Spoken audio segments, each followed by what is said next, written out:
2.5-3 KG হইব না? হ্যাঁ তাই 3 কেজি হইব না। খরচ হয়েছে মেলা, তার 3 ভাগের 1 ভাগে উঠবো না। 500-600 টাকা যদি সবে ছাড়তাম তেটি। আসসালামু আলাইকুম। আশা করি আপনারা সকলেই অনেক ভালো আছেন, সুস্থ আছেন। আলহামদুলিল্লাহ আমিও ভালো আছি, সুস্থ আছি। আজকে আমরা কই আসছি হচ্ছে, আপনিই বলেন ভাই। সাভার আশুলিয়া থানা, শিমুলিয়া ইউনিয়ন, ঢাকা জেলা। ঢাকা জেলা। এটা তো আমরা আসছি। ভাইয়ের নাম কি? আমার নাম আব্দুর রহিম। আব্দুর রহিম। আব্দুর রহিম ভাইয়ের এখানে হচ্ছে মিষ্টি কুমড়া না শুধু, নাকি? মিষ্টি কুমড়া, শুধু মিষ্টি কুমড়া। শুধু মিষ্টি কুমড়া। ওনার এই চকের মাঝে উঁচু জমিটা, মূলত বর্ষায় তো পানি হয় না, তাই না? হয় পানি হয়, বেশি পানি হলে হয়। বেশি হইলে হয়। এই বছর হয়েছে না বড়? এসব গিরু পানি। এই বছরও গিরো পানি। আচ্ছা, আমরা আর এখন কি করতেছেন? মিষ্টি লাউ মিষ্টি কাটতেছেন? লাউ কাটতেছি এখন। আচ্ছা, মিষ্টি লাউ না, মিষ্টি হচ্ছে কুমড়া। মিষ্টি কুমড়া, মিষ্টি কুমড়া, মিষ্টি সরি। কুমড়া, আমাদের ভুল হয়েছে আর কি। মিষ্টি কুমড়া। ওই যে কাটছি, চারটা কাটছি, ওনে কাটছি, চারটা কি 3টা। তার মানে 6-7টা কাটছেন। হ্যাঁ 6-7 টাকা। আর বিছাইতে আছি, পাইনি।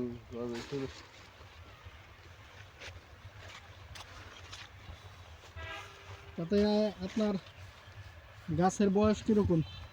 গাছের বয়স অনেক হয়ে গেছে গা, 3 মাসের উপরে হয়ে গেছে গা। 3 মাসের উপরে। হ্যাঁ। এখন তো গাছ বয়স হয়েছে, তাতে এই যে লাউ, এই যে মিষ্টি কুমড়া। মাশাআল্লাহ, দেখুন। আসলে বয়স হলে কি, গাছের বয়স হলে মিষ্টি কুমড়া আয়তনে ছোট হয় না? হ্যাঁ এই তো ছোট। আকারে। হ্যাঁ ছোট হয়। এখন কাটলেন, এটার ওজন কিরকম হতে পারে? এটা এখন 2 থেকে 2.5 কেজি হবে। 2-2.5 কেজি। বাজার মূল্য কেমন? বাজার মূল্য এটা 50 টাকা দেবো। 50। এই যে একটা নষ্ট হয়ে গেছে। দেখি কি হয়েছে এটার। এটা পচে গেছে না? পচে গেছে।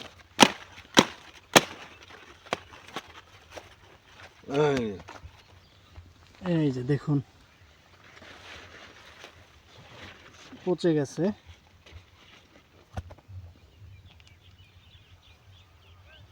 মানে হচ্ছে মূলত প্রতিদিনই তো এরকম খোঁজেন না বিকালে? হ্যাঁ খুঁজে আজকে খুঁজে। এই সাইড, আবার পরে ওই সাইড খুঁজুন, মানে হাফ হাফ। ও, এক এক দিন এক এক সাইড খোঁজেন। হ্যাঁ। আচ্ছা, আপনার এখানে জমি কিরকম, কতটুকু আছে? এনে আছে 70 শতক। 70%। হ্যাঁ। পুরাটাই শুধু মিষ্টি কুমড়া? পুরাটাই মিষ্টি কুমড়া। তাতে এই পর্যন্ত গড়ে কত টাকা বিক্রি করছেন? মোটামুটি ভালোই বিক্রি করছি, 15-20 হাজার টাকা বিক্রি করছি। 15-20 হাজার 3 মাসে? হ্যাঁ। সেক্ষেত্রে 70 ডিসিমেলে 15-20 হাজার বিক্রি করলে কি হয়? আর তো খরচা কম এটার মধ্যে। ও, মানে টোটাল খরচ গেছিল কিরকম? টোটাল খরচা 5-6 হাজার টাকা গেছে। 5-6 হাজার। হুম। মানে চারাটা কি নিজেই বীজ? না, নিজে বীজ আনছি এটা। বীজ আইনা নিজে চারা ফলাইছিলেন না? হ্যাঁ। না, ডাইরেক্ট বুনছি। এগুলা গিরু সমান করে গাঁথা করছি। হ্যাঁ। গিরু সমান গাঁথা করে এগুলোর মধ্যে গোবর ফেলাইছি। হুম। গোবর ফেলে মাটি দিছি, মাটি দিয়ে তার উপরে আবার সার দিছি, বীজ দিয়ে তারপরে চারা রোপণ করছি। বীজ বীজ বীজ? কোনো চারা না, ডাইরেক্ট না, বীজ? ডাইরেক্ট বীজ। দিয়েছেন না? হ্যাঁ হ্যাঁ।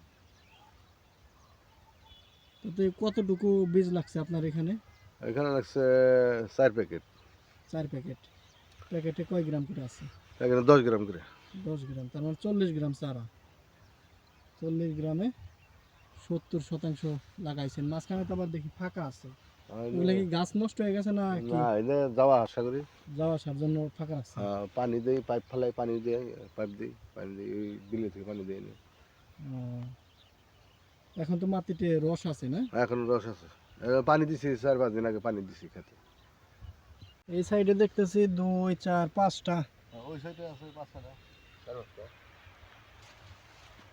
দেখি আমরা আজকে কয়টা তুলতে পারেন শেষ পর্যন্ত, আপনি খুঁজতে থাকেন। আসলে এই চকের মাঝে ওনার জমিটা একেবারে দেখলেই বোঝা যায় যে না এটা ওনার মানে উঁচা অনেক, তাই না? অন্যান্য জমির তুলনায়। অন্যান্য জমির থেকে ওষা, এই শখের মধ্যে এটাই ওষা। সেক্ষেত্রে প্লাস পয়েন্ট হচ্ছে পানির আশঙ্কা কম, মানে পানি কম হয়, তাই না? অনেক সময় বর্ষা কম হলে পানিও হয় না।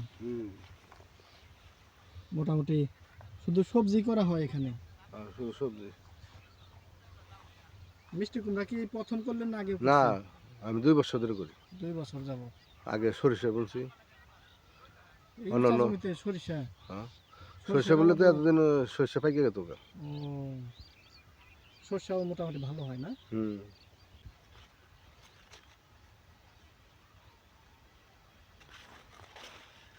হ্যাঁ, মিষ্টি কুমড়া পলায়ে থাকে, খুঁজতে হয় অনেক।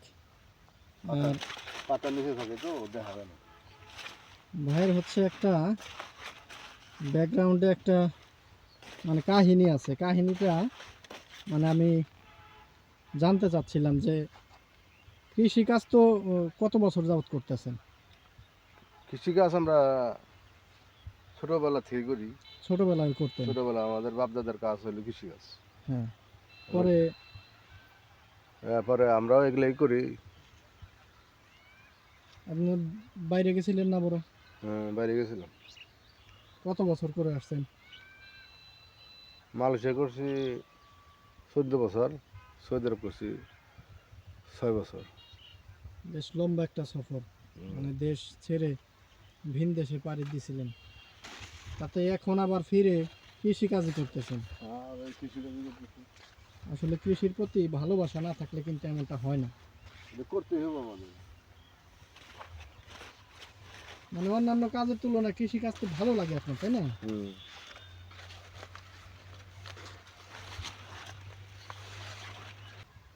যেমনটা বললেন উনি যে 3 মাস মতো গাছের বয়স, তারপরেও দেখেন আলহামদুলিল্লাহ, এই যে দেখেন কি পরিমাণ এখনো, মানে কি বলবো, এখনো কিন্তু ফলন হচ্ছে। এই যে দেখুন, এই যে আসলে সবগুলো এখন টিকে না। হ্যাঁ, এই যে দেখতে পাচ্ছেন, তো এরকম কিন্তু সারা ক্ষেত ভরেই কিন্তু এরকম আছে। এই যে আরো দেখাই, এই যে দেখুন, কিন্তু এগুলা সব কিন্তু টিকে না। এই যে এটা যেমন, এটার ফুল পড়ে গেছে, এটা কিন্তু আর বড়ই হবে না। এই যে দেখুন,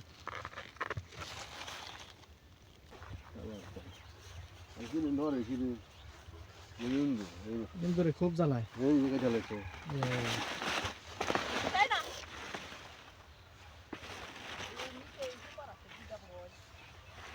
হ্যাঁ, নিচে আবার শিকড় আছে তো, হইতেও পারে।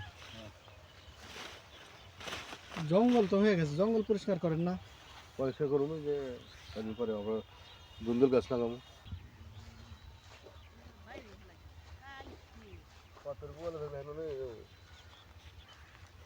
এটা বেশি আবাত্তি হয়ে গেল না?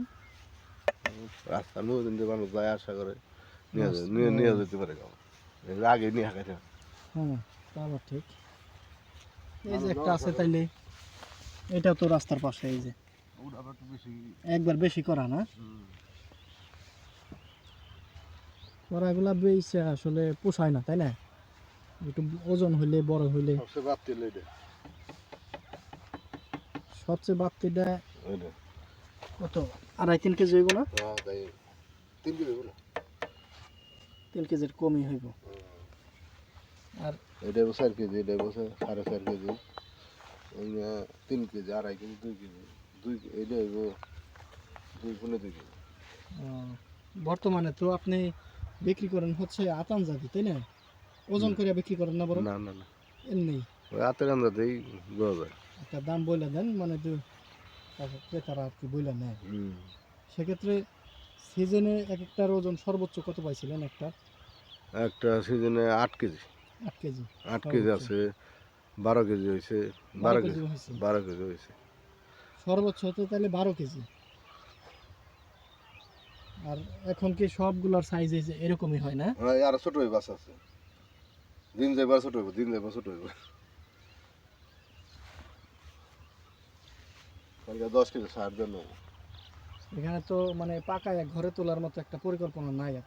না, গেছে বছর রাখছিলাম ওইটা, ওই রেখে দিলে ঘরে থেকে পয়সা জায়গা, মিষ্টি যে একটা হয় না, মিষ্টিটা কাইটা জায়গা, ওরা পরে ওই একই দাম দেয়। আর ঘরে রেখে কি গেল আর বাজার ব্যবস্থা যেহেতু ভালো, কাছেই, বাড়ির পাশেই, ওই আমতলা বাজারে বেশি সেক্ষেত্রে বিক্রি করাই উত্তম। ডেলি বিক্রি করি, বুঝে এলাম ডেলি। মানে এগুলো বিক্রি করবেন কবে, আজকে না কাল কালকে? কাল কাল সকালে। সকালে কাল পাইকারি দিবেন না খুচরা দিবেন? কোথায় বেশি আমরা পাইকারি বেশি না। 10-15টা এমনি খুচরায় বিক্রি হয়ে যায়। হুম।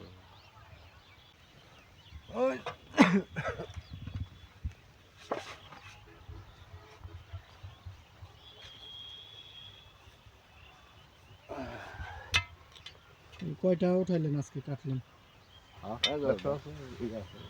ক্ষেত থেকে বাড়ি দোকানও করেন কত দূর? ক্ষেতের মধ্যে কি এই মিষ্টি কুমড়া ক্ষেত না অন্যান্য আছে আবার? আছে ওই পালং শাক আছে, ধনে পাতা আছে, তারপরে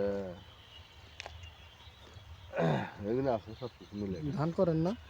দান করি, যে দান করছি এগুলো, ওই যে দান আমাদের যে সবুজ পাতা, এগুলো সব আমার। ওই যে মানুষটা দেখা যায় না, হুম। ওই থেকে টানো, কোন থেকে দেখতে নেবে।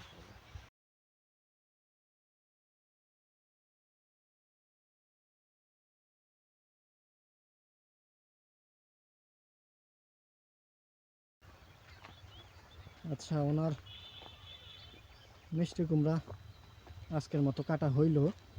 এখন হচ্ছে আমরা আসছি এখানে পাশেই, দেখতে পাচ্ছি যে পালং শাক উঠাইতেছে এক চাচা। আসলে ক্ষেতটা আপনাদের দেখাই, এই দেখুন পাশ দিয়ে কিন্তু তেমন ভালো একটা হয়নি, আর শাকের তুলনায় এখানে ঘাস বেশি, তাই না কাকা?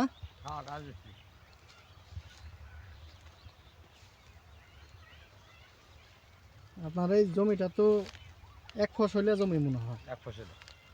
তার মধ্যে পালং শাক হচ্ছে আল্লাহর উপর ছেড়ে দিছিলেন যে যা হয় তাই লাভ, যা তাই না? হয়। হ্যাঁ, এই ক্ষেত খিল থুমকে রে বই না তুই। দর্শক, আসলে দেখেই আমি বুঝতে পারছি যে আশেপাশেই দেখলাম যে ধান বোনা অনেকেই শুরু করছে, অনেকেই শেষ করছে, তো তার মাঝখানে এই চাচা হচ্ছে পালং শাক করছে। বর্তমানে আজকেই তো প্রথম উঠাইতেছেন না কাকা? হ্যাঁ, সে প্রথম। তাহলে শুনছেন তো দাম কিরকম যাইতেছে এখন? হ্যাঁ, দাম এই 1.5-2 1.5-2 টাকা। উঠান করতে কেমন হইব?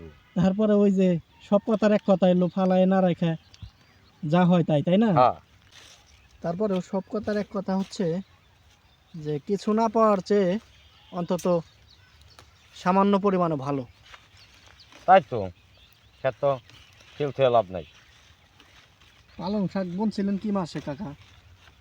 এই কাতি মাসে কাতি মাসে। হালকা মনে হয় কাদা কাদাই আছিল মনে হয়, পুরাই কাদা আছে, কাদার মধ্যে। এই কাদার মধ্যে বলছিল এখন তো একবারে জমি শক্ত হয়ে গেছে, শক্ত। এর লিগে কাছে দিয়ে কাটতেছেন না? হ্যাঁ,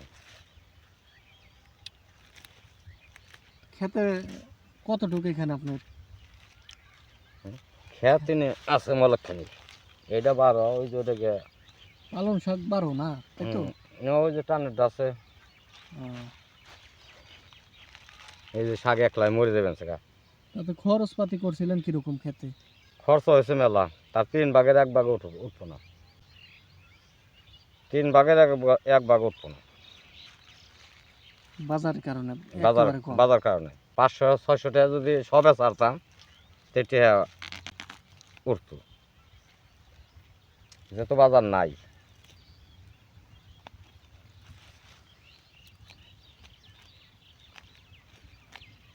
আসলে দর্শক, মানে দেখা যায় যে প্রান্তিক পর্যায়ে যারা কৃষিকাজ করে থাকে, শাকসবজি কষ্ট করে ফলায়, দেখা যায় তারাই দাম দিন শেষে কম পায়। আর যারা মাঝখান থেকে শুধু ওনাদের কাছ থেকে কিনে অন্য কোথাও বিক্রি করবে, তারাই দেখা গেছে যে হ্যাঁ, তারা টাকা কামায়। তারা বেশি কামায়। এখন আমাদের দেশের কৃষিটাই এমন হয়ে গেছে যে যারা দিন রাত কষ্ট করে ঘাম ঝরিয়ে ফসল ফলায়, এই বাজারের উপর তাদের কোনো নিয়ন্ত্রণ নাই। এই ফলে ফসলে তাদের কোনো অধিকার নাই, মানে নিয়ন্ত্রণ নাই। আমার কাছে তো 2টা করে নিব, তারা 5টা করে বেচবো, 3টা করে আটিতে তারা লাভ করে দেবে। আসলে বাজারে নিলে হয় কি, ওই ব্যাপারীরা এলো দাম নির্ধারণ করে হ্যাঁ, দেয় যে আজকে 2 টাকা, 2 আজকে টাকা। 5 টাকা। আসলে কষ্ট কিন্তু করে কৃষক। উচিত হলো কৃষক দাম নির্ধারণ করবে যে এত টাকা আমার খরচ গেছে, কি এতটুকু লাভ হিসেবে আমার এত টাকা করে আমি বিক্রি করব। কিন্তু বাজারে আমাদের দেশে পরিস্থিতি কিন্তু উল্টো। উল্টে।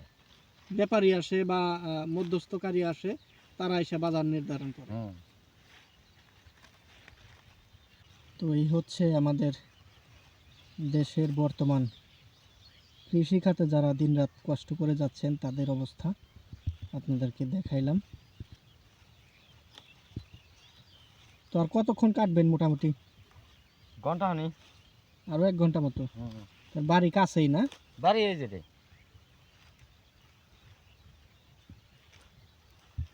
আজকের ভিডিও আমরা এখানে শেষ করছি। ভালো থাকবেন সবাই, আবারও দেখা হবে নতুন ভিডিওতে। আল্লাহ হাফিজ।